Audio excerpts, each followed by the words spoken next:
Donc, bonjour à tous, je me présente, je suis Martha Mettet, en charge de l'animation du réseau rural normand. Aujourd'hui, on va présenter le projet Enerter, qui est une initiative sociale et environnementale innovante pour aider les ménages modestes à réhabiliter leur logement dans le cadre de chantiers participatifs qui utilisent des écomatériaux et avec un encadrement d'un professionnel. Donc, cette webconférence, elle est proposée par le réseau rural normand dans l'objectif de faire connaître cette initiative et de la dupliquer possiblement sur d'autres territoires. Ce programme de webconférence qu'on propose, donc il y en a une par mois, il est à l'initiative de Cap Rural, qui est le réseau rural Auvergne-Rhône-Alpes. Et donc on l'organise en partenariat avec plusieurs réseaux ruraux régionaux. Donc voilà, vous avez un programme qui est en ligne sur le site du réseau rural et vous êtes invité à vous connecter tous les mois en fonction du programme. Donc je vais laisser tout à l'heure la parole à Louise Aubert qui est de l'association Enerter qui va vous présenter ce projet et qui sera rejoint tout à l'heure par son collègue Laurent Bouillet pour les échanges. Donc la webconférence dure 1 heure, donc de 11h à midi. La première partie, Louise Aubert va nous présenter le projet. Donc dans cette partie-là, voilà, on vous demande de ne pas interférer, on lui laisse la présentation. Vous pouvez éventuellement poser des questions par le chat, mais c'est dans la deuxième partie que je reviendrai vers vous et que vous pourrez poser vos questions directement pour échanger sur le projet. Surtout, restez bien un tout petit peu après la fin de la webconférence. La webconférence, elle se termine à midi, mais elle sera ouverte jusqu'à 12h30. Donc, restez bien un tout petit peu après pour nous donner aussi vos impressions, un petit retour par le chat. Voilà, ça nous permet de faire nous une petite un peu évaluation qualitative, on va dire, de la webconférence. Donc, je laisse tout de suite la parole à Louise Aubert et voilà, moi je vous retrouve dans une demi-heure pour le temps d'échange. Donc, Louise, à vous pour la présentation. Alors, merci. Donc, normalement, vous avez tous accès à l'écran. Merci déjà pour cette invitation et puis pour cette expérience numérique qui va nous permettre de porter un peu la voix d'Enerter au-delà du territoire très local. Je suis Louise Aubert, donc je travaille à l'association Enerter. Je suis en particulier chargée de missions de développement, de dissémination du dispositif et en particulier sur un projet européen dont je vous parlerai tout à l'heure.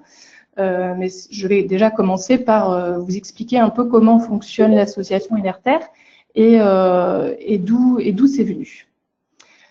Alors, voilà, donc l'origine de l'association Enerter, c'est une émanation en fait du parc naturel régional des Marais, du Cotentin et du Bessin. Je me suis permis de faire une petite précision géographique pour ceux qui comme moi, ont des lacunes. Donc, donc on se trouve en Normandie, dans la Manche en particulier, et encore un peu plus particulièrement dans le Cotentin. Donc, effectivement, sur ce fameux territoire du parc naturel régional. Donc, le contexte au départ, en 2011, c'est le parc naturel régional qui a plusieurs missions, dont une qui est la protection et la restauration du patrimoine bâti et du paysage. Et donc, si vous voulez, il y a déjà, il faut savoir que sur ce territoire, il y a un patrimoine architectural en terre crue, donc un patrimoine vernaculaire assez particulier. Il existe donc un soutien de la part du PNR et via l'architecte qui y travaille, un soutien pour la rénovation de ces bâtiments en terre crue, donc de gens qui habitent dans ces bâtiments vernaculaires, donc un soutien financier et puis aussi de conseil. Malgré tout, on s'est rendu compte à cette époque que malgré ce soutien, un certain nombre de foyers d'habitants ne pouvaient pas se permettre de rénover leurs bâtiments, leur habitat, malgré l'aide du parc naturel régional. Donc, en gros, on est parti du constat qu'il y avait une certaine précarité, donc des habitants qui étaient relativement modestes, qui ne pouvaient pas se permettre ces rénovations, des habitants qui pouvaient présenter divers on va dire, divers profils de précarité. Donc déjà, ça peut être la précarité du logement, la précarité énergétique, ça peut être aussi la précarité des habitants en soi, par exemple un isolement, un manque de revenus, justement, des personnes qui n'ont pas d'emploi et qui peuvent donc pas se permettre des rénovations, qui se trouvent dans des bâtiments qui sont très énergivores. On est effectivement dans une région rurale, hein, parce que je parlais d'isolement, donc c'est quelque chose qu'on peut retrouver aussi assez régulièrement chez les habitants sur cette région. Mais en même temps, malgré ces ressources, on va dire, malgré ce manque de ressources financières observées chez les habitants, on se rend compte, et puis on sait de toute façon qu'il y a beaucoup d'autres ressources mobilisables chez les habitants et puis sur le territoire. Ça peut être du temps, ça peut être de la motivation, des compétences, de l'expérience. Donc l'idée, c'était de valoriser ça. Pour pouvoir pallier le manque de ressources financières et donc améliorer les conditions de vie des habitants. Donc l'objectif de ce dispositif, donc au départ c'était le dispositif NRTR du parc naturel régional, aujourd'hui c'est devenu une association autonome, mais donc l'objectif c'était bien et c'est toujours d'améliorer les conditions de vie des habitants sur le territoire. Donc de réduire les coûts de rénovation, puisque c'est en particulier pour des ménages modestes qui ne pouvaient pas se permettre le coût de ces rénovations. Donc un impact, on va dire, à court terme, mais aussi l'idée était de rechercher un impact à plus long terme, qui est de réduire les factures d'énergie. Donc il s'agit en particulier de répondre à la précarité énergétique, d'essayer d'améliorer le confort hygrothermique et thermique pour permettre aussi à terme aux habitants de dépenser moins pour le chauffage. Donc l'objectif, c'est aussi de favoriser l'entraide, la mixité et la cohésion sociale. Donc comme je disais, on est dans une région rurale, les habitants se connaissent pas forcément, les voisins non plus. Donc il peut y avoir un manque de connexion entre les gens. Donc l'idée, c'était de mettre en place quelque chose qui permette aux gens de se rencontrer, aux voisins de se rencontrer, quel que soit leur milieu social d'ailleurs. L'idée, c'était aussi de permettre aux habitants qui se trouvent justement dans une certaine précarité de les redynamiser, de leur redonner confiance en eux en les faisant participer directement aux travaux. Ça permet on va dire, de ne plus subir son logement, de faire en sorte que les personnes soient en mesure de contrôler notamment leur logement, et ça peut aussi avoir des impacts à plus long terme. Justement, cette fameuse reprise confiance en soi peut aussi permettre à plus long terme de retrouver du travail, par exemple. Ça, ce sont des impacts qu'on a observés. L'idée, c'était aussi pour tous les participants à apprendre des techniques de rénovation du bâtiment, aussi d'isolation, donc de faire en sorte que les gens sachent se débrouiller eux-mêmes et éventuellement aussi créer des opportunités professionnelles, c'est-à-dire que il y a des personnes qui ont pu venir sur des chantiers et qui se sont rendus compte de l'intérêt qu'elles portaient pour ce domaine et qui ont par la suite commencé des formations en éco-construction, par exemple. Donc ça a pu effectivement ouvrir des débouchés professionnels pour des personnes qui étaient un petit peu essoufflées de ce côté-là. Donc je viens de vous citer les objectifs de l'association et dispositif. Donc ce sont des objectifs en particulier sociaux, mais en même temps, l'association prend en considération forcément la lutte contre le réchauffement climatique, la conservation de la biodiversité des ressources, c'est-à-dire en général la transition énergétique, prenant en considération le fait qu'il faut respecter ce patrimoine qui est du patrimoine bâti ancien. Prenant en considération que l'économie locale doit être promue et favorisée dans une idée de circuit court, en promouvant aussi des matériaux naturels et surtout locaux. Donc effectivement, rester dans un esprit de circuit court, tout ça dans un objectif de lutte contre le réchauffement climatique. Donc, tout ça a amené à un mode d'action qui s'appelle l'auto-réhabilitation accompagnée et partagée. Donc, c'est un petit peu barbare comme terme, donc je vais l'expliquer. Donc, la réhabilitation, hein, on pourrait appeler ça sinon la rénovation d'un logement. Donc là, en particulier, il s'agit de travaux de rénovation qui permettent d'améliorer, comme je disais, le confort thermique et hygrothermique. Donc, quelque chose qui puisse améliorer le confort des habitants et puis de réduire les factures énergétiques. Pourquoi auto? Parce que c'est l'occupant, donc que ce soit le propriétaire occupant ou le locataire occupant, qui réalise les travaux, qui est lui-même sur les chantiers et qui met la main à la pâte d'une façon ou d'une autre. Pourquoi accompagner? Parce que l'habitant qui est sur le chantier, qui réalise ses travaux, il est quand même accompagné par un professionnel, c'est-à-dire un artisan. Donc, en fonction des travaux qui sont envisagés chez l'habitant, ça peut être un maçon, par exemple, pour des travaux, on va dire, d'enduit. Donc, il y aura toujours un artisan, c'est-à-dire vraiment un professionnel du bâtiment qui sera là pour vérifier que les travaux se font bien et que surtout que le résultat soit quand même à la hauteur de ce qu'espère l'habitant et puisse améliorer le confort, puisque évidemment l'habitant n'est pas lui-même professionnel.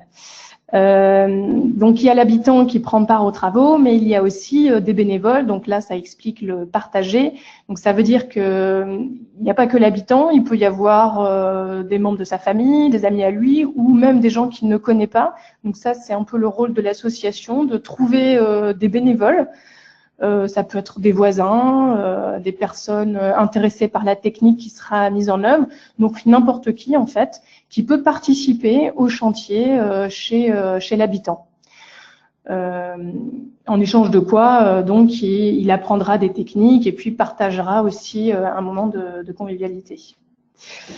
Donc, pour ce mode d'action, il y a deux grandes phases. Il y a la première phase qui est l'accompagnement socio-technique, qui est réalisé par un de mes collègues, Laurent Bouillet, justement, qui nous rejoint et qui pourra aussi répondre aux questions tout à l'heure. Et puis ensuite, une autre phase qui est donc celui du chantier participatif. Donc, c'est la phase qui est, on va dire, la plus visible. Alors, qu'est-ce que l'accompagnement socio-technique? Donc, cette première phase, ça concerne donc tout l'accompagnement. Ça va être une sorte d'assistante à maîtrise d'ouvrage. Donc c'est donc un salarié d'Enerter, hein, donc mon collègue qui accompagne l'habitant dans la recherche de solutions pour améliorer son logement, pour rénover son logement.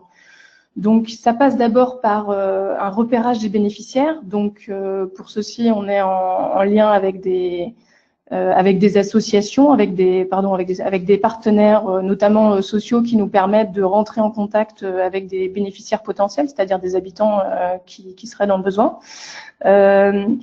Donc, il y a des conseils techniques qui sont apportés de la part d'Enerter et des conseils aussi sur les aides financières qui sont mobilisables. Donc, c'est un accompagnement qui est très personnalisé, qui est adapté à chaque situation, puisque chaque situation est différente, chaque habitant est différent. On prend en compte le contexte social, familial de l'habitant, ce qu'il comprend de son habitat, ce qu'il souhaite voir améliorer dans son habitat. Ça nécessite aussi une certaine connaissance du bâti, hein, forcément, pour pouvoir apporter des conseils, notamment techniques. Et c'est un accompagnement qui nécessite des suivis, des relances assez régulières. Donc, c'est-à-dire que ça peut être un accompagnement qui est assez lent, finalement, en fonction des situations, forcément. Mais ça peut être relativement chronophage. Donc cette première phase est quand même très importante parce qu'elle n'est pas forcément très visible de l'extérieur, mais elle est très importante. Elle permet justement d'apporter des solutions vraiment efficaces et vraiment en rapport avec les besoins des habitants. Donc ça demande forcément beaucoup des qualités d'écoute, voilà, de compréhension. Ça nécessite aussi d'être persévérant, comme on disait. Il faut être suffisamment souple et avoir du temps, et s'adapter donc aux différents profils de bénéficiaires. Donc après cette phase d'accompagnement, il y a l'organisation du chantier participatif. Donc comme je disais, le chantier participatif, il est encadré par un professionnel. Mais en amont, on va quand même chercher des bénévoles. Donc c'est aussi le rôle de l'association Enerter. Donc c'est le rôle du facilitateur en particulier, qui va rechercher dans notre réseau des bénévoles qui sont intéressés pour venir sur le chantier qui va se faire chez l'habitant. Il y aura aussi forcément une préparation du matériel en amont, aussi avec l'artisan qui accompagnera le chantier. Donc l'accompagnateur technique, qui est donc l'artisan, le professionnel qui accompagne les bénévoles et l'habitant pendant le chantier, il a des compétences techniques donc variables en fonction des travaux qui sont demandés. Il a forcément une volonté de transmettre, donc c'est un artisan qui est quand même capable de gérer un public non professionnel, donc une équipe de bénévoles qui n'ont pas forcément ni l'expérience ni les compétences, mais qui ont toujours le désir d'apprendre. C'est aussi quelqu'un qui doit pouvoir gérer la sécurité, la gestion de conflits, puisque c'est quand même une équipe qui doit être gérée. Une équipe formée de personnes qui ne se connaissent pas non plus forcément avant.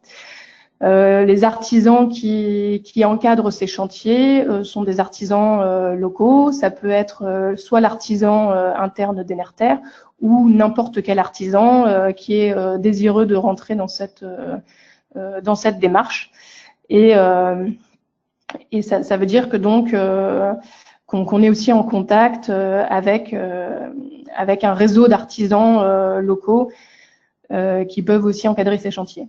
Et chose très importante lors de ces chantiers participatifs, c'est la convivialité, donc les moments d'échange entre les différents participants au chantier. Donc c'est un peu ce qui fait la particularité et la force de ces chantiers. Donc c'est très important pour nous de faire en sorte que ces moments se passent bien et que des échanges se fassent.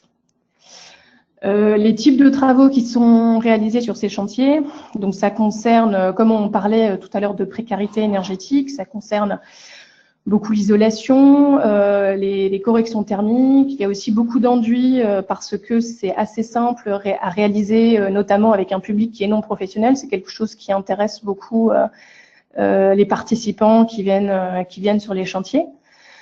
Donc les matériaux et les techniques sont toujours dans le respect du bâti ancien. On utilise donc, comme je disais tout à l'heure, dans cette idée du circuit court, des matériaux qui sont naturels. Donc on utilise forcément beaucoup de terre, comme je vous disais aussi parce qu'on est dans un contexte où il y a un patrimoine vernaculaire en terre crue.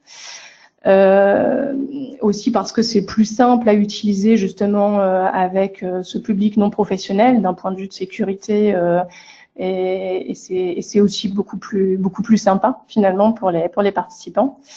C'est beaucoup plus facile à mettre en œuvre.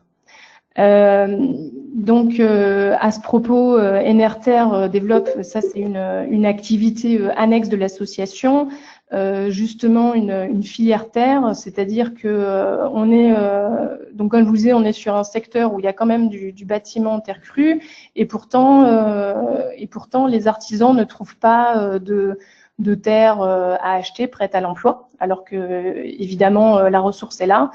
Donc Enerter actuellement est en train de développer cette filière terre, de développer cette offre parce que ça correspond à une demande. Donc c'est un matériau qu'on peut utiliser nous sur nos chantiers, mais qu'on peut aussi vendre à des artisans qui en auraient besoin, qui cherchent justement de la terre locale. Voilà, donc ça c'est vraiment une activité annexe, qui est à côté du cœur du dispositif. Donc, si je reprends justement le cœur du dispositif, le cœur du système, on a plusieurs parties prenantes. On a donc l'opérateur du dispositif d'ARAP, donc d'auto-réhabilitation accompagnée et partagée. Donc ça, c'est NRTR. Donc, comme je disais, qui est composé de l'accompagnateur socio-technique, de l'accompagnateur technique sur le chantier, c'est-à-dire l'artisan, et puis le facilitateur qui gère plus le côté bénévole. On a d'un autre côté les bénéficiaires, c'est-à-dire les habitants, donc en priorité des habitants modestes qui se trouvent dans une situation de précarité de logement, souvent de précarité énergétique, et qui rentrent dans un système de SEL, c'est-à-dire un système d'échange local sur lequel je vais revenir juste après. Et puis on a les bénévoles qui sont n'importe qui, il n'y a aucune obligation donc de compétences ou d'expérience. Donc, ce qui relie les bénéficiaires et les bénévoles, c'est que tous deux prennent part au chantier. Ils ont tous le désir d'apprendre, mais par contre, leur statut sur le chantier sera différent puisque les bénéficiaires, eux, rentrent dans le système du SEL, qui est donc le système d'échange local. Donc, certains d'entre vous connaissent sûrement, ont sûrement déjà entendu parler de systèmes comme celui-ci. Là, c'est un système qui est vraiment interne à NRTR. Donc c'est un échange qui est basé sur le temps. On utilise, alors c'est pas vraiment une monnaie, mais on va dire on utilise des EMO, des équivalents main-d'œuvre qui correspondent à 1 heure de travail effectué sur un chantier. Donc c'est la façon que les bénéficiaires ont de rendre un petit peu la monnaie.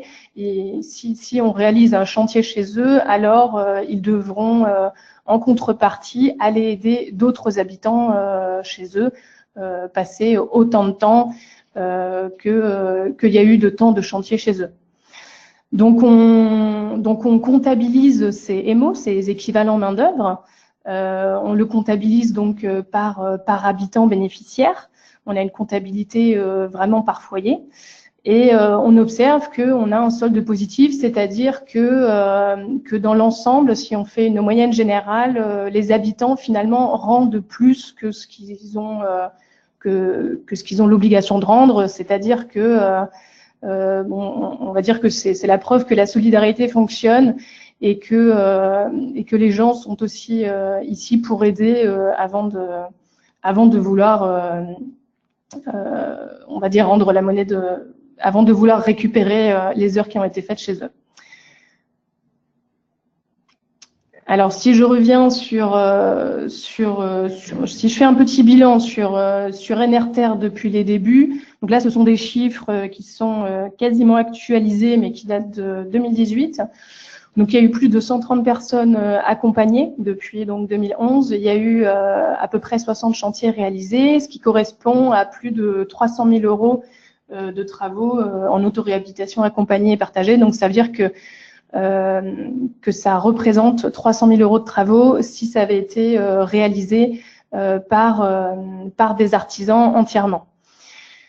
Donc, il y a un réseau de plus de 500 personnes et plus de 300 bénévoles aujourd'hui. Donc les bénévoles tournent, on en voit parfois certains sur un chantier, d'autres qu'on voit beaucoup plus régulièrement. Mais en tout cas, il y a toujours de nouveaux bénévoles. Ça continue, l'idée continue à se propager. Il y a une bonne articulation. Alors pourquoi ça marche? C'est parce que aussi il y a une bonne articulation du dispositif NRTR avec d'autres aides existantes, des aides financières notamment. Et puis il y a aussi un partenariat avec donc beaucoup de partenaires locaux, donc que ce soit dans le milieu social ou financier. Donc là j'ai mis certains partenaires, mais ce n'est pas la liste exhaustive. Donc, parlant des partenaires, on va, comment dire, ce système inspire aussi certains de ses partenaires. Donc, on est aussi rentré en contact avec des partenaires en dehors de la France, des partenaires européens. Donc visiblement le système NRTR inspire d'autres associations, d'autres structures en France et puis en Europe. Donc nous nous sommes lancés dans un projet européen il y a plus d'1 an, avec des partenaires d'Italie, de Grèce et d'Espagne. L'idée de ce projet européen, c'est de créer des outils qu'on mettra ensuite à disposition donc de façon gratuite à tous les porteurs de projets qui souhaiteraient lancer du NRTR dans leur région ou dans leur pays. Donc c'est à l'attention de tous ceux qui sont intéressés par une adaptation du système d'NRTR, qu'elle soit en France ou en Europe. Nous avons déjà réalisé une charte qui reprend toutes les valeurs, tous les principes, et puis nous sommes aussi en train de réaliser un guide pour les porteurs de projets. Nous mettons aussi en place des formations. Donc nous aurons justement une formation à l'attention des opérateurs de l'auto-réhabilitation accompagnée et partagée en mai prochain. À travers ce projet européen, on lance aussi des chantiers expérimentaux avec nos partenaires européens qui tentent donc, qui se lancent un peu dans l'aventure et qui lancent des adaptations du dispositif chez eux. Donc, il y a eu un premier chantier expérimental en Grèce, pour lequel vous voyez une image. Nous organisons aussi des événements pour diffuser justement l'idée de ce dispositif, pour que ça puisse donner des idées, inspirer d'autres structures. On utilise justement les outils qu'on crée, notamment la charte et le guide. Donc on a un événement qui aura lieu donc en mai, le 18 mai, dans nos locaux. Donc tout le monde est invité à venir justement pour que on puisse un peu rendre compte de ce projet, des outils qui sont à disposition, pour donner des exemples de chantiers qui fonctionnent. Et puis aussi, on est finaliste pour un concours européen qui a été justement lancé par l'ENRD, donc le réseau rural au niveau européen. Et nous faisons partie des finalistes français, donc n'hésitez pas à voter si vous trouvez que ce dispositif mérite ce soutien. Voilà, donc j'espère avoir...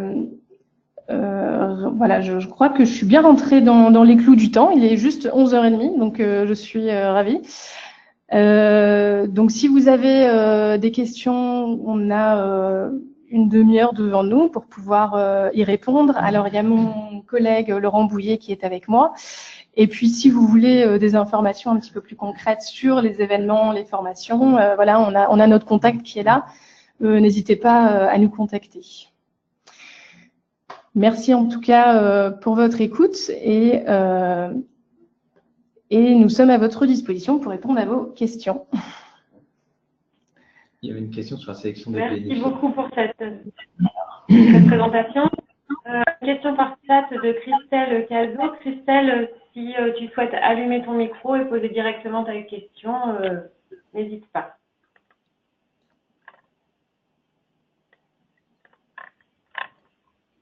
Bonjour. Vous me voyez? Vous m'entendez? Ouais. Oui, bonjour. J'ai été très intéressée par votre présentation. Et j'avais une petite question, même plusieurs petites questions, notamment s'il existe un processus de sélection des bénéficiaires de ce dispositif, si du coup toute personne qui en fait la demande peut prétendre à ce dispositif, s'il faut des conditions de ressources. Et puis dernière petite question, combien de temps en moyenne peuvent durer des travaux sur les chantiers participatifs? D'accord. J'essaie de répondre. Effectivement, il y a des critères de ressources aujourd'hui pour rentrer dans le dispositif NRTR. Oui, bonjour, c'est Laurent Bouillet, je viens d'arriver. Hein. J'étais en visite justement.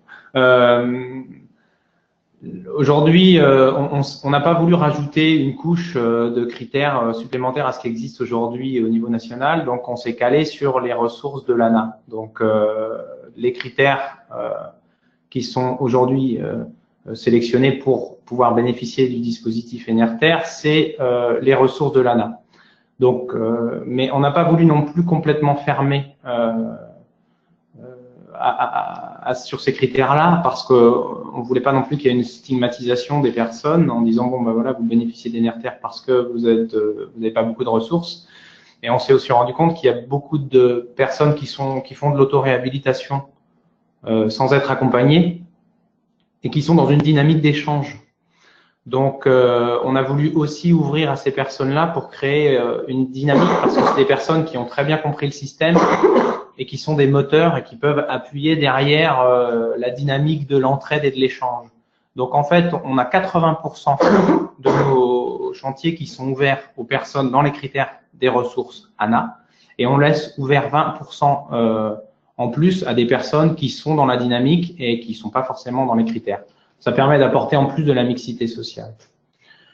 Voilà pour les critères. Au niveau de la durée des chantiers, aujourd'hui, on ne veut pas excéder 100 à 120 heures de chantier parce qu'après, c'est difficile. On considère que c'est plus compliqué de rendre.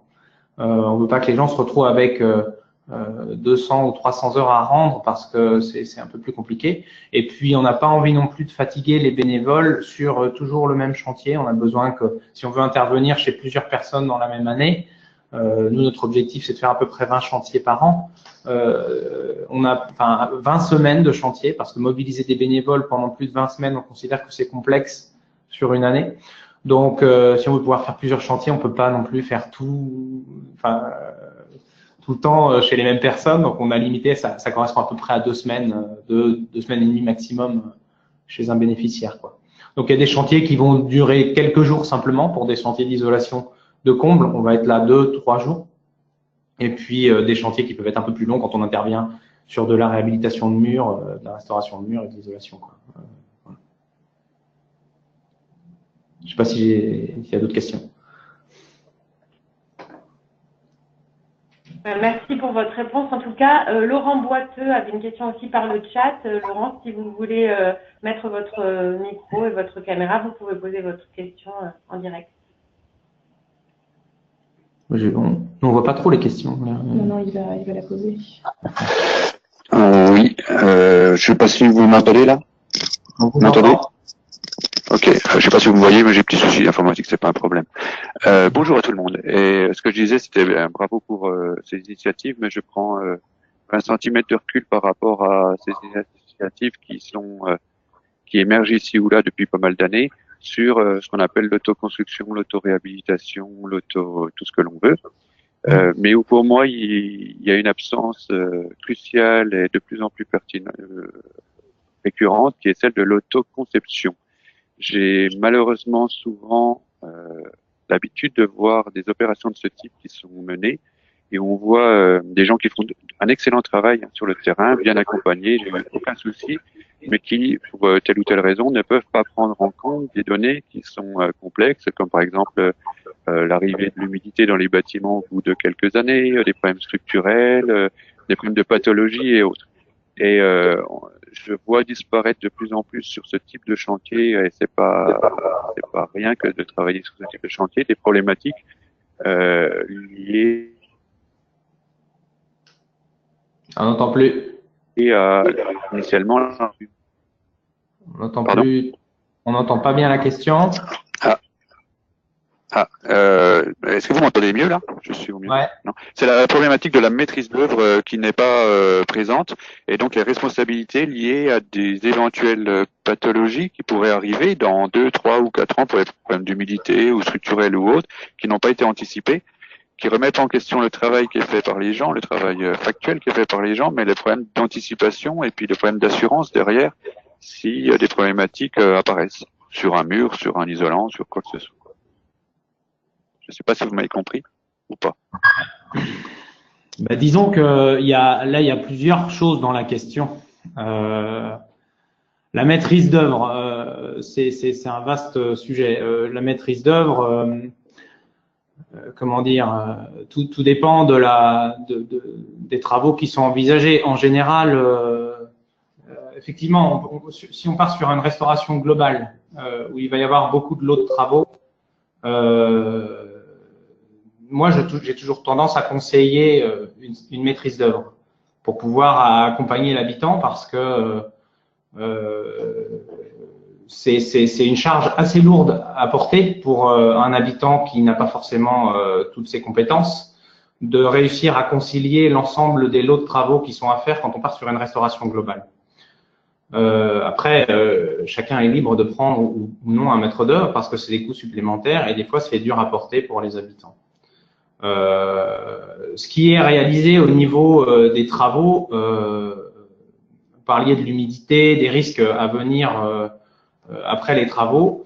Il faut bien comprendre que les travaux sont réalisés avec un professionnel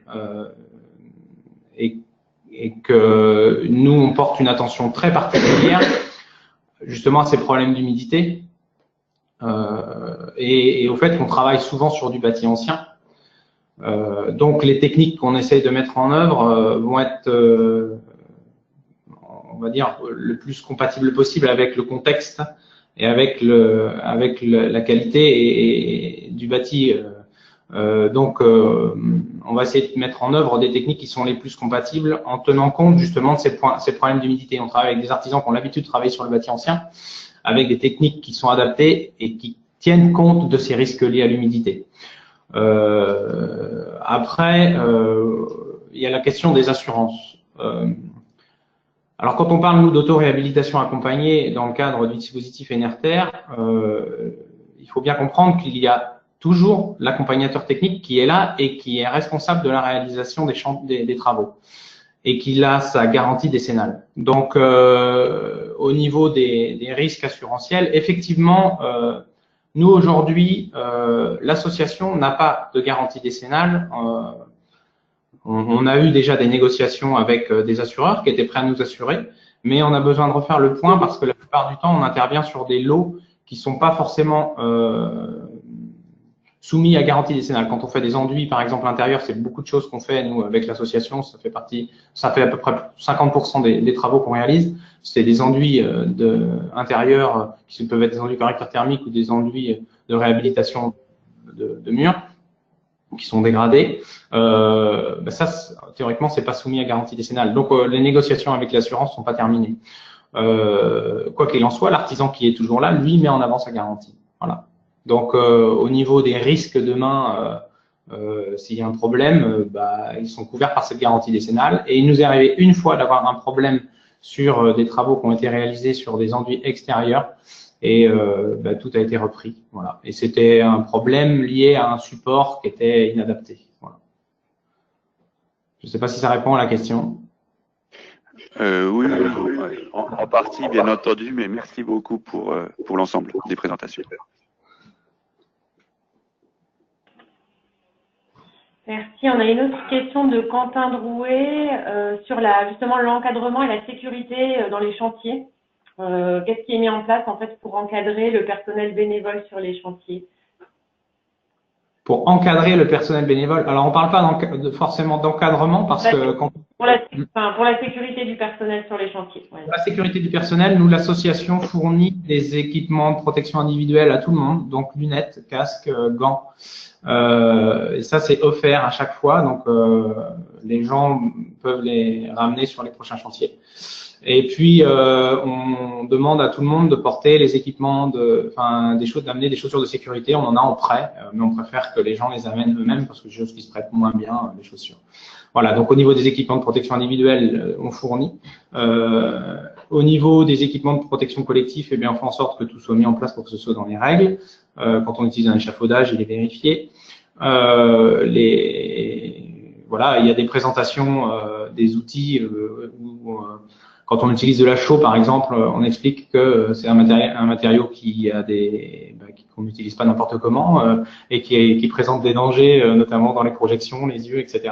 Le problème des impacts aussi sur la peau. Donc, on essaie d'avertir à chaque fois les bénévoles pour que le chantier se passe dans les meilleures conditions possibles au niveau sécuritaire. Et je précise aussi que, en termes d'assurance, les bénévoles sont assurés en devenant membres de l'association NRTR. C'est pour ça qu'on demande à tous les bénévoles d'être membres, c'est pour pouvoir être assurés par notre assurance sur les chantiers. D'accord. Donc, c'est pas seulement l'assurance responsabilité civile de chaque bénévole, il y a bien une assurance NRTR. Oui, une assurance individuelle accident. Ouais. Merci beaucoup. Une question d'Anthony Auman aussi qui demande est-ce que les artisans locaux ne perçoivent pas négativement ce dispositif? Non, pas du tout. Pardon? Je sais pas, il y a quelqu'un qui a essayé d'intervenir, je sais pas. Non, je crois que c'est bon. Non, c'est bon. Vous pouvez en Oui. dire un peu plus sur la perception des artisans locaux du dispositif et votre travail avec eux? En fait, aujourd'hui, les artisans, enfin, comment dire, c'est pas perçu en tout cas comme de la concurrence déloyale. On a pas mal d'artisans qui travaillent avec nous, qui pour eux c'est une diversification de leur activité et ça leur permet aussi de répondre à quelque part une autre manière d'intervenir qui leur correspond. Le fait de transmettre des savoirs, le fait de faire avec, de pas être tout seul sur leur chantier. On travaille beaucoup avec des artisans qui n'ont pas de salariés aussi. C'est des artisans qui ont l'habitude de travailler souvent tout seuls, et qui sont souvent aussi issus de chantiers participatifs, des gens qui ont fait de la reconversion et qui connaissent bien comment fonctionne ce type de chantier, quoi. C'est un peu la manière dont ils veulent intervenir. Et puis par rapport aux artisans extérieurs qui ont leurs habitudes, bah non, aujourd'hui on voit pas vraiment de concurrence. Ils n'ont pas l'impression, enfin eux ils ne sentent pas de la concurrence, en tout cas. On a fait quelques réunions avec les artisans sur le territoire où aujourd'hui c'est plutôt bien perçu et certains nous posent se posent la question de savoir s'ils peuvent intervenir avec nous, mais c'est souvent difficile quand on n'a pas cette dynamique-là en tant qu'artisan d'intervenir sur ce type de chantier. Voilà, parce que c'est un peu c'est vraiment faut être volontaire, enfin, pour faire ce type de chantier. N'importe quel artisan ne peut pas du jour au lendemain devenir accompagnateur technique de chantier participatif, quoi. Voilà. Je sais pas si ça répond. Merci pour votre réponse. On a aussi 3 étudiants du master expert projet européen de l'Université de Caen qui sont avec nous et qui ont plusieurs questions à poser. Donc Manon, Vincent, si vous voulez enregistrer, enfin voilà, mettre votre micro, pardon, pour poser votre question en direct. Oui, bonjour. Vous nous entendez bien? Ouais. Super. Déjà, félicitations pour le projet. En fait, on a une étude de cas à faire sur ce projet et en fait sur l'impact territorial de Leader à travers le projet NRTR. Et du coup, c'est un moment qu'on travaille dessus et on a quelques questions, surtout quant à la pérennisation du dispositif. Ouais. Déjà, alors en fait, on a déjà parlé avec Monsieur Le Temps qui nous expliquait que vous auriez on avait posé des questions par rapport à la fin de la programmation et du fait que vous aurez plus de financement européen forcément à partir de 2020. Et du coup, on se demandait comment vous allez pérenniser le dispositif et il nous disait que vous avez comme volonté de trouver des financements auprès des communautés de communes ou du département, par exemple, pour faire de dispositif un dispositif officiel reconnu par l'État. Et il disait que c'était un peu, que c'était aux élus d'accepter ou non. Et on se demandait où est-ce que vous en étiez par rapport à ça déjà. C'est une très bonne question, la question de la pérennisation du dispositif. Aujourd'hui, la pérennisation du dispositif, elle n'est pas liée au projet européen et au fonds européen. La pérennisation du dispositif, aujourd'hui, elle est liée à effectivement des partenaires, des financements publics-privés nationaux. Donc, à travers des fondations, à travers un marché public auquel on a répondu, qui nous emmène jusqu'à la fin 2019. Maintenant, effectivement, le dispositif, on comprend bien que, tout ce qui est accompagnement socio-technique dont a présenté tout à l'heure Louise, et puis en même temps la préparation des chantiers par le facilitateur de chantier, c'est des choses qui sont difficilement facturables aux habitants. Mais c'est des choses qui ont un coût. Aujourd'hui, on peut estimer cette prestation à autour de 50-60 000 euros par an, ce qui n'est pas négligeable. On arrive à les financer à travers ce que je vous expliquais, des fondations privées et des financements publics, le conseil départemental qui nous accompagne aussi. Et la question de la pérennisation du dispositif, effectivement, comme disait Denis, ça va aussi être une volonté politique. Il faut aujourd'hui sur le territoire, on a une reconnaissance du dispositif.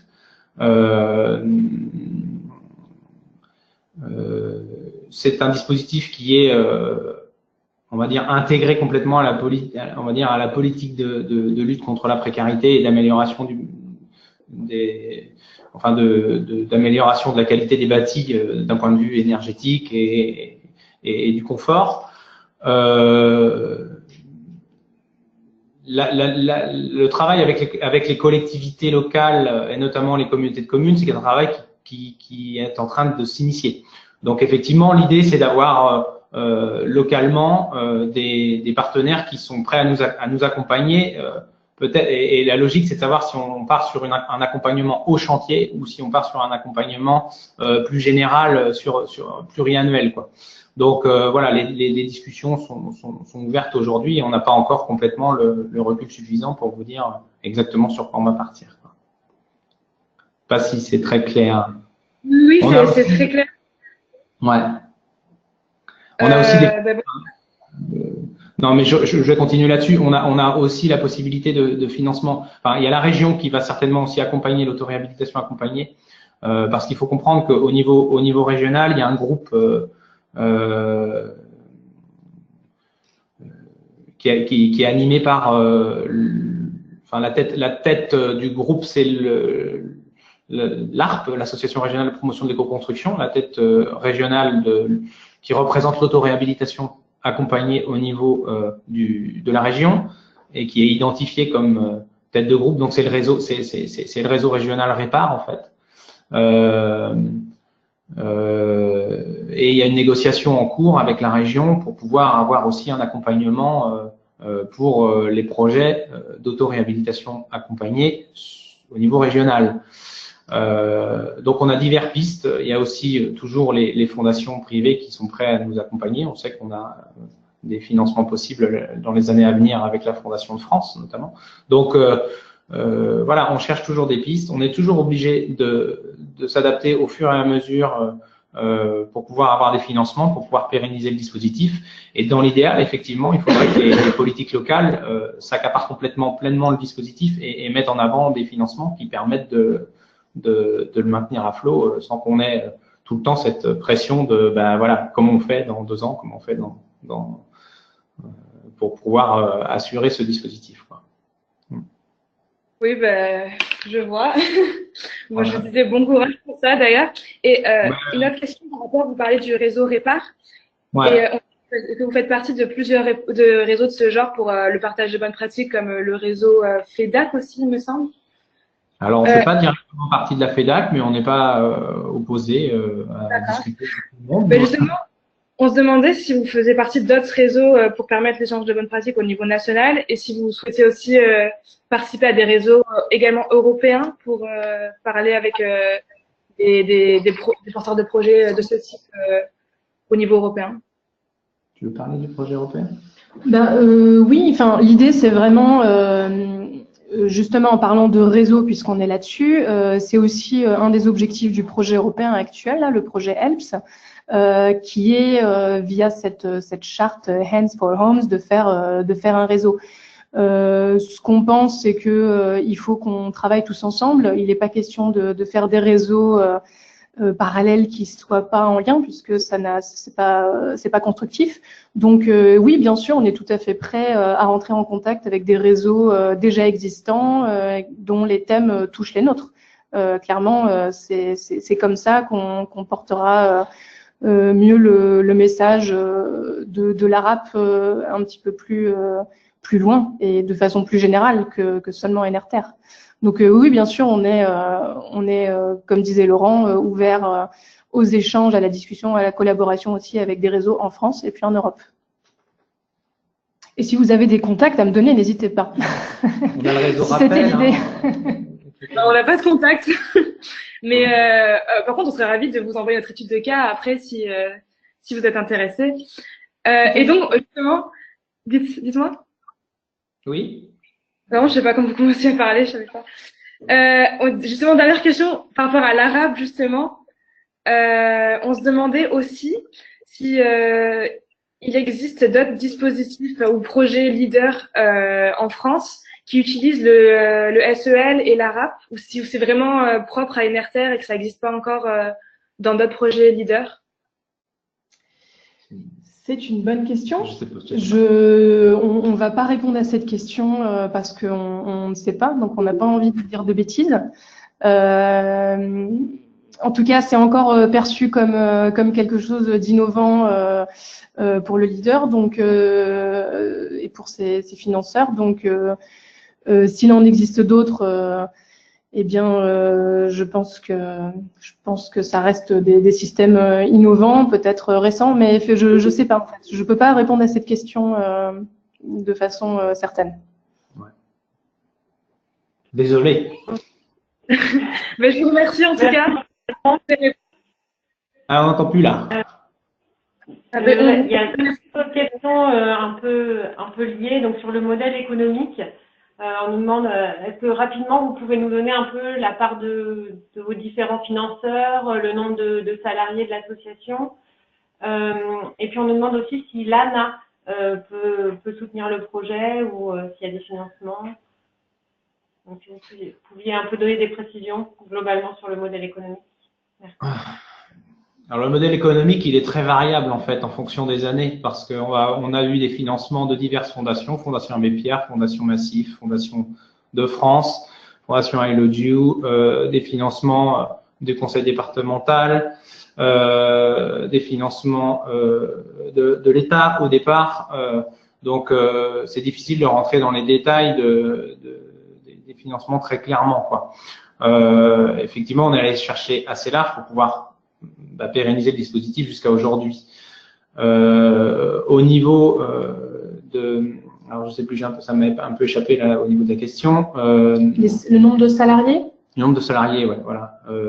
Aujourd'hui, on est 5 salariés à l'association. Donc il y a 3 salariés qui sont directement liés au dispositif d'autoréhabilitation accompagnée. Donc par contre, il y a personne qui est à temps plein. Aujourd'hui, moi, je suis à 75% sur le dispositif. Il y a Simon qui est accompagnateur technique, donc qui s'autofinance lui parce que il y a une facturation de la prestation d'accompagnateur technique qui est faite, donc qui est aujourd'hui à tout petit 25% sur ce dispositif.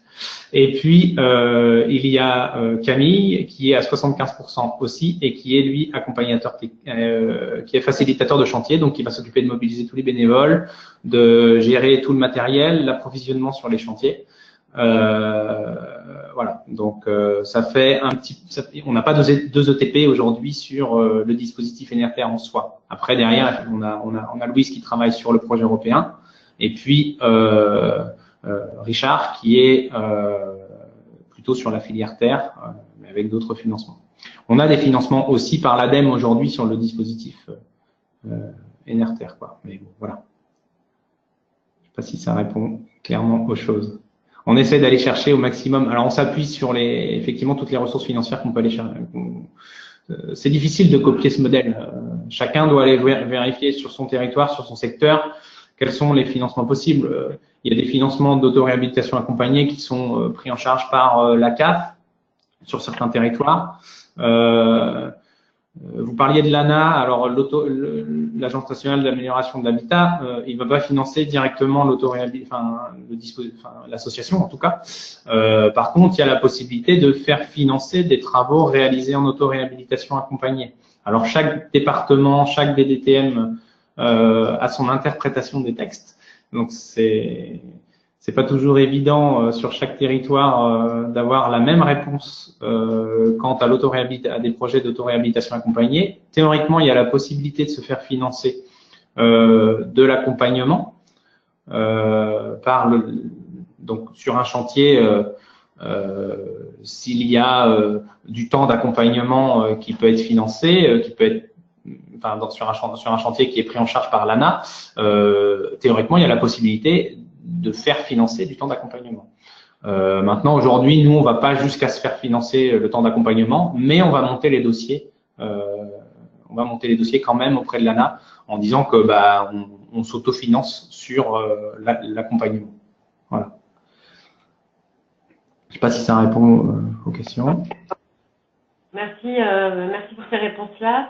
On a une dernière question, je pense, parce qu'on s'approche de l'heure de la fin. Je vais laisser la parole à Patrick Grimaud de Cap Rural, qui avait une question un peu sur l'impact du projet en termes de développement local et peut-être voilà, des effets du projet, peut-être qui n'étaient pas forcément prévus à l'origine, mais que vous pouvez observer maintenant. Donc, Patrick, je vais te laisser ouvrir ton micro si tu veux poser ta question.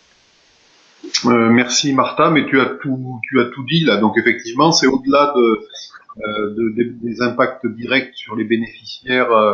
Est-ce que ça crée d'autres dynamiques? Est-ce que ça crée des choses que vous n'aviez pas imaginées en termes de développement local, en termes de dynamique collective? Est-ce que ça te donne envie de faire d'autres choses en fait? Bah forcément que ça a un impact, ça touche à énormément de choses, le dispositif Enerter, parce qu'on est dans de l'économie circulaire, on est dans de la solidarité, de l'impact sur l'humain, des choses qu'on n'avait pas prévues au départ. Effectivement, au départ, on était vraiment sur l'intervention sur l'habitat, mais on n'avait pas vu un impact aussi important sur l'habitant et sur le lien qui se crée sur les territoires, quoi. Donc qu'est-ce que ça derrière, ça initie aussi des dynamiques au niveau des matériaux, parce que on met en avant, nous, dans nos chantiers, comme l'expliquait Louise, des matériaux locaux le plus souvent, et puis des matériaux qu'on essaie de sains, naturels, quoi. Et ça participe beaucoup de réussir à mettre en œuvre sur les chantiers ce type de matériaux. De la mise en avant de ces matériaux-là dans des logiques. Là, par exemple, on participe au club de l'éco-construction au niveau régional pour essayer de valoriser ces matériaux et quelque part la résilience du territoire, parce que c'est ça, c'est s'appuyer sur les ressources qu'on a localement, les ressources qui sont aussi bien des ressources humaines, les forces de la solidarité des bénévoles, que les ressources en matériaux, en technique, en connaissances. Voilà, donc ça crée quand même une émulation sur le territoire qui est assez intéressante. Et c'est ça aussi ce qui est reconnu par les partenaires, c'est ce côté, dynamique locale, lien social, et puis valorisation des ressources du territoire, quoi. Donc ça a des impacts aujourd'hui qui peuvent toucher pas mal de choses et qu'on n'avait pas au tout début vraiment identifié. Nous, on était vraiment parti au départ sur accompagner les ménages et leur trouver des solutions, et pas forcément sur tous ces plans, tous ces enjeux en fait, parce qu'on touche beaucoup d'enjeux finalement. Ouais. Merci de la réponse. Je ne doutais pas de ces effets plus larges. Simplement, avec vos mots, c'est encore mieux. Oh, merci. Est-ce que vous pouvez dire un mot justement de comment ça se passe la mise en place de cette filière d'écomatériaux et de terre sur le territoire? Comment ça se passe la mise en place? Alors cette filière-là, elle va aussi normalement nous permettre, on espère, d'avoir de l'autofinancement. Parce que dans le modèle économique, ce qu'on nous demande souvent, les partenaires qui nous accompagnent, c'est une part d'autofinancement, ce qui est compréhensible quelque part. Donc on a cette filière terre qui devrait, on l'espère, pouvoir nous apporter une part d'autofinancement. Le fait d'avoir aujourd'hui Simon en accompagnateur technique, c'est quelque chose de nouveau. Je reviens à la filière terre juste après. Ça participe aussi à cet autofinancement. Le fait que jusqu'à aujourd'hui, on faisait toujours appel à des intervenants extérieurs en tant qu'artisans pour faire l'accompagnement technique des chantiers. On a eu en fin 2017 des difficultés à trouver des artisans parce que les artisans avaient leur emploi du temps qui était complet, et nous on avait pas mal de chantiers. On s'est dit il faut qu'on trouve une solution, il faut qu'on ait en interne notre propre accompagnateur technique. Donc notre accompagnateur technique intervient pas sur tous les chantiers, c'est vraiment sur les chantiers très ciblés, sur les personnes qui sont les plus précaires et sur des types de chantiers spécifiques, notamment sur les enduits. Et puis le reste, on essaie de fonctionner toujours avec des artisans extérieurs. Et du coup, ça nous permet d'avoir une rentrée d'argent aussi et de justifier de l'autofinancement auprès de nos partenaires. Ça, c'est quelque chose d'important. Je reviens sur la filière terre aujourd'hui. Donc cette filière terre, c'est quelque chose, en fait, sur le territoire, on a quand même un matériau identitaire très fort qui est la terre crue. On a un partenaire très important qui est à l'origine du projet, c'est le parc naturel régional des Marais du Cotentin et du Bessin, qui travaille depuis longtemps sur ce matériau, qui a formé des artisans à l'utilisation de ce matériau et qui se posait depuis longtemps la question de la filière locale. Donc il y a une étude qui a été menée pour identifier des terres qui pourraient être pertinentes pour l'utilisation dans le bâtiment sur la basse Normandie, on va dire, jusque dans le Calvados et un peu dans l'Orne. Donc, en gros, il y a quelques carrières qui ont été inventoriées avec une caractérisation des terres. Et puis, il y a eu une étude qui a essayé de mettre en avant les besoins. Aussi bien les besoins professionnels des artisans que des particuliers. Donc, il ressort aujourd'hui, c'est quelque chose qui est complexe parce que c'est de faire une étude sur un matériau, sur un marché qui n'existe pas vraiment. Mais on a quand même identifié un petit besoin local. Donc, on n'est pas parti sur une filière monstrueuse parce que on pourrait dire on va essayer de développer une filière qui va approvisionner la France entière. C'est pas le but. L'objectif, c'est de rester cohérent au niveau du territoire et d'avoir un impact minimum au niveau énergie du matériau. Donc on est sur le développement d'une petite filière en partenariat avec le PNR. Alors nous, l'association, on avait déjà un peu de matériel. On avait investi dans un broyeur pour pouvoir avoir un travail mécanique de préparation de la terre crue pour les chantiers. Donc c'était un broyeur mais qui n'était pas super efficace, mais qui nous permettait quand même d'éviter le bagne aux bénévoles sur les chantiers, c'est-à-dire casser de la terre pour pouvoir la mettre en œuvre. C'était pas très valorisant pour les bénévoles qui préfèrent directement l'appliquer sur les murs sur forme d'enduit que passer toute la journée à casser des mottes de terre et à les tamiser. Donc c'était répondre à cet objectif-là. C'est pour ça qu'on avait un peu de matériel nous déjà de notre côté pour mécaniser un peu ce travail. Et puis grâce aujourd'hui à des financements, donc c'est du TEPCV. Alors je ne sais pas si ça parle à tout le monde, mais territoire à énergie positive et croissance verte, c'est des financements que le PNR a réussi à récupérer en 2017. Donc, il y a une enveloppe pour, en gros, développer une filière sur le territoire, une filière de production de terres préparées. Donc, conjointement avec le PNR, on a réfléchi aux investissements qu'on devait faire pour pouvoir avoir une petite chaîne de production qui puisse répondre à différentes attentes donc sur le matériau terre. Donc aujourd'hui, en 2019, là, on devrait être en capacité de produire différents types de granulométrie de terre, donc d'une terre prête pour des enduits de correcteurs thermiques assez grossières à de la terre très fine, peut-être pour de la projection de terre. Donc nous on essaierait de développer, on est en partenariat avec les artisans de la projection libre terre plutôt que du chaud chanvre habituel. Nous on va essayer de projeter du terre chanvre ou du terre fibre. Donc là on essaie de développer quelque chose de très fin en matériaux terre, puis après développer aussi des briques en terre et des choses comme ça. Donc c'est vraiment un partenariat avec le PNR qui a l'enveloppe. Nous on réfléchit avec eux pour investir dans les machines qui vont nous permettre d'avoir cette réponse locale, et puis on a notre salarié qui travaille dessus pour monter en place la filière. Et on a le conseil départemental qui nous met à disposition un bâtiment pour qu'on puisse essayer et lancer ce site de production et cette filière de production. Voilà. Et on espère avec ça pouvoir... Merci. Ouais, de rien. C'est très clair. Merci pour votre réponse. On a encore deux petites questions. Ce sera les dernières et puis on va arrêter. Donc, Fabienne Cortel qui nous demande, juste pour être très clair, le coût pour l'habitant, c'est bien le coût de l'accompagnement technique. Est-ce qu'il y a quelque chose en plus? Alors, le coût pour l'habitant, il y a effectivement le coût de l'accompagnement technique avec les matériaux.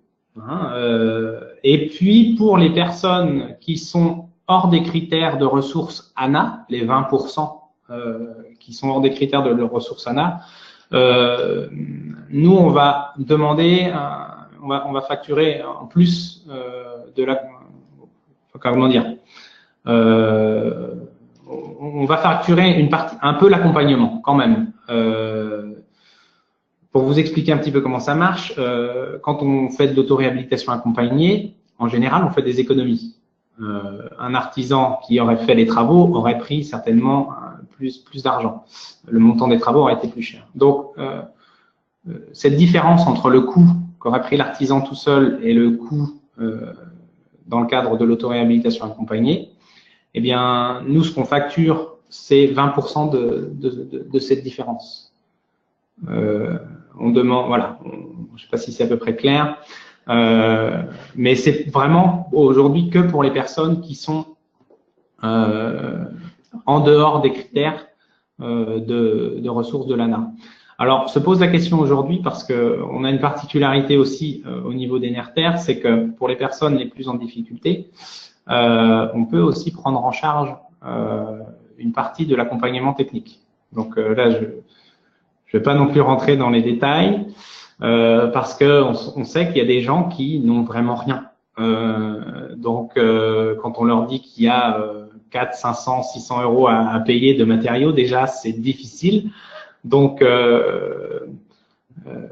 on essaye de prendre en charge une partie de l'accompagnement technique pour permettre quand même à ces habitants de financer ces travaux. Donc là, on est en train de réfléchir au modèle qui va nous permettre de financer cet accompagnement technique pour les personnes les plus en difficulté. Jusqu'à aujourd'hui, on avait des fonds qui nous permettaient de le faire. Mais là, il faut vraiment qu'on réfléchisse pour la pérennisation de cette prise en charge à quelque chose qu'on va autofinancer. Donc voilà, ça fait partie des pistes pour demain. Voilà, je sais pas si c'est très. Je veux pas embrouiller les gens avec ça. Oubliez si vous avez pas. C'est complet, merci. Merci pour cette réponse. Pour finir, une question un peu justement sur l'ouverture, sur l'essaimage. Est-ce que vous accompagnez éventuellement des associations qui souhaiteraient développer ça ailleurs? Peut-être vous pouvez nous dire un mot un peu plus précis de l'événement du 18 mai.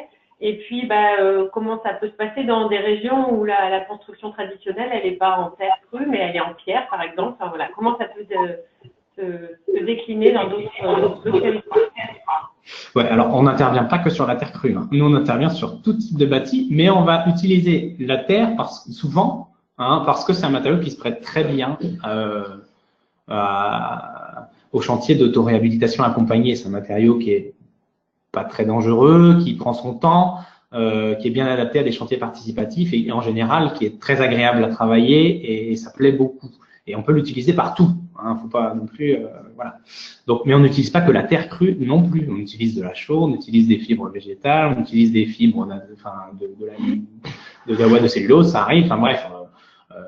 Bon, la terre, c'est quand même un élément effectivement identitaire du territoire, mais on ne fait pas que de la terre crue.